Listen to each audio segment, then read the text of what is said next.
唐多陵，蘆葉滿汀洲。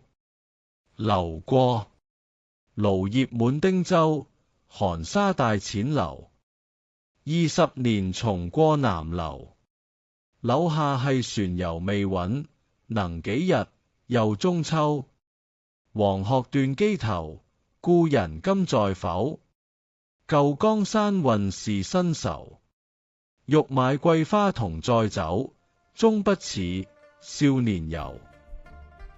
唐多陵，蘆葉滿汀洲係南宋詞人劉過於宋寧宗開禧2年嘅重陽前後所作，收錄於《龍舟詞》。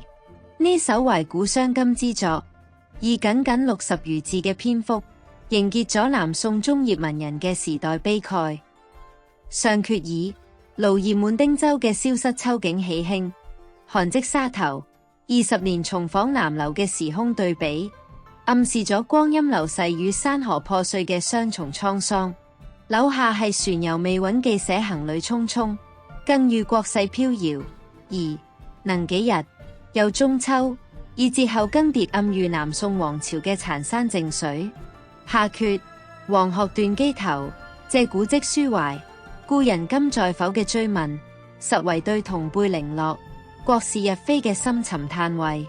中以欲買桂花同載酒，終不似，少年遊作結。佢以買花載酒嘅尋常樂事，對比出少年遊嘅不可復得，並非景致或金錢有別，而係心境與體力永遠回不到從前。呢3句道盡咗成人世界面對青春消逝嘅無力感，既有滄桑嘅厚道，又帶含蓄嘅憂傷，因此喺當代網絡常被引用，成為緬懷初心、感嘆時光最貼切嘅文案。此詞妙在以輕靈筆法混厚重情感，蘆葉、寒積、斷機等物象皆承載歷史重量，而桂花載酒嘅風雅對比，更凸顯出南宋文人面對頹世時獨特嘅審美性憂傷。其藝術成就令到此詞成為宋末遺文詞嘅先聲。唐多陵，蘆葉滿汀洲。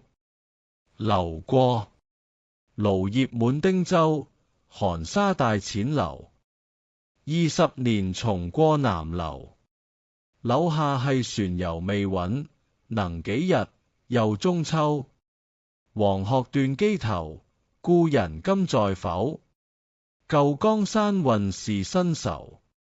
欲買桂花同載酒，終不似，少年遊。